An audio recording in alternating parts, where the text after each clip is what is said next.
आप सभी को मेरा नमस्कार। मैं बहुत समय से सोच रही थी अपना चैनल क्रिएट करने के लिए, जो मैं आज कर रही हूँ आप सभी के लिए। और मैं बहुत ही खुश होगी अगर ये किसी भी तरह से हेल्पफुल होता है आपको। आज मैं टॉपिक लेने वाली हूँ द पावर विद इन अस।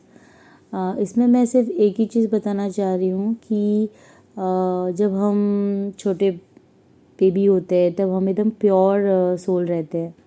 फिर जैसे जैसे हम बड़े होते हैं हम कांटेक्ट में आते हैं बहुत सारे लोगों के, और फिर वो जो जो उनकी एनर्जी होती है, जो वो सोचते हैं, जो हमसे वो शेयर करते हैं। जैसे हम छोटे होते हैं तब हम अपनी बातें फ्रेंड्स के साथ शेयर करते हैं, वो हमारी उनकी बातें हमारे साथ शेयर करते हैं। सो जो भी उनके सराउंडिंग्स है और जो लोग उनके सराउंडिंग्स है वो सारी एनर्जी वो हमसे शेयर करते हैं।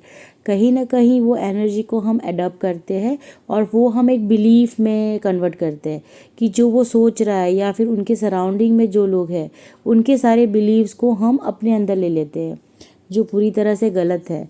जैसे कि एक प्योर स्लेट होता है, वो बिल्कुल खाली रहता है। जब हम उस पर कुछ लिखते हैं तो वो कहीं ना कहीं हमारे दिमाग में बैठ जाता है, हमारे सबकॉन्शियस माइंड में बैठ जाता है। तो वही यहाँ पे मैं बताना चाह रही हूँ कि आपके लिए बहुत इम्पॉर्टेंट है कि आपके सराउंडिंग्स कौन है, आप किन के साथ कनेक्टेड है, फिर वो फैमिली है, फ्रेंड्स है। ये तो पॉसिबल है नहीं कि आप सभी से दूर हो जाए, बट मैं आपको सिर्फ़ और सिर्फ एक सलाह देना चाहती हूँ यहाँ पे कि आपको पता होना चाहिए कि आपके लिए सही और गलत क्या है।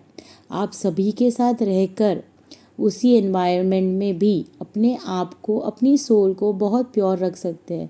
आपको सिर्फ और सिर्फ अपने बिलीव्स पे बिलीव करना है, ना कि दूसरों की बिलीव्स, सोसाइटी बिलीव्स या वो क्या सोचते हैं उन बिलीव्स को अपने लिए बिलीव करना वो गलत बात है। तो आज का मेरा मैसेज यही है कि आप अपने एनवायरनमेंट को, जो हम नहीं चेंज कर सकते, आपको अपने आप को चेंज करना है पॉजिटिव वे में।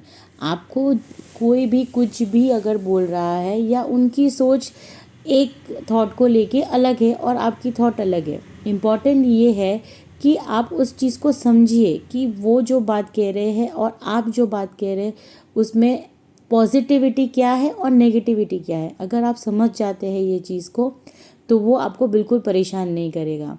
और दूसरी चीज़ मैं ये बोलना चाहती हूँ कि गिल्ट फीलिंग, कितनी बार हम कोई चीज़ें करते हैं तो हम किसी से शेयर नहीं करते और उसी उसी को बर्डन करते जाते हैं, हम अपने आप को गिल्ट को लेके बर्डन करते जाते हैं। तो वो भी बिल्कुल नहीं करना है। इस दुनिया में जो भी हमारे आसपास है या जो भी हमारी ज़िंदगी में, वो ऑलरेडी भगवान ने, ईश्वर ने, परमात्मा ने प्लान कर रखी है। तो हम कोई भी चीज़ को अगर सोचते हैं, ओवर थिंकिंग करते हैं, तो उसका भी कोई फ़ायदा नहीं है। आपको सिर्फ़ और सिर्फ फोकस करना है पॉजिटिविटी में। पॉजिटिव रहना मैं मानती हूँ कि डिफ़िकल्ट है, लेकिन नामुमकिन बिल्कुल नहीं है। तो मेरा मैसेज आज यही था कि द पावर विद इन अस का मतलब ही ये है कि आप अपने पावर को पहचानिए और वो दूसरों के थॉट्स को अपने थॉट्स में बिलीव करना बंद कर दीजिए। जिस दिन आप अपने पावर को जान जाएंगे तो उस दिन से आप किसी के भी गुलाम नहीं रहेंगे। मैं सिर्फ इतना कहना चाहती हूँ, मैं किसी को भी ऑफेंस नहीं कर रही, मैं सिर्फ इतना कहना चाहती हूँ कि अपने प्योर सोल को प्योर रखने की कोशिश कीजिए। आज मैंने, ये मेरा पहला वीडियो है और आज इसी से मैं शुरू कर रही हूँ कि आज से मैं खुद अपने पावर को, द पावर विद इन मी को जानूंगी और मैं बिल्कुल कोशिश करूँगी कि द पावर विद इन अस, ये सभी को मैं ये मैसेज दे सकूं कि कहीं ना कहीं अपने पावर को पहचानिए और प्लीज़ प्लीज़ प्लीज़ पॉजिटिव रहिए और पॉजिटिव सराउंडिंग्स और एनवायरनमेंट को बिल्कुल एक्सेप्ट कीजिए और किसी की भी नेगेटिविटी या थॉट या एनर्जी सराउंडिंग्स को बिल्कुल भी से नो। Thank you. आज ये मेरा फर्स्ट वीडियो है। अगर आपको अच्छा लगा हो तो लाइक एंड सब्सक्राइब कीजिए। इसी तरह के वीडियो मैं आगे भी बनाऊंगी सिर्फ़ और सिर्फ आपके लिए। Thank you.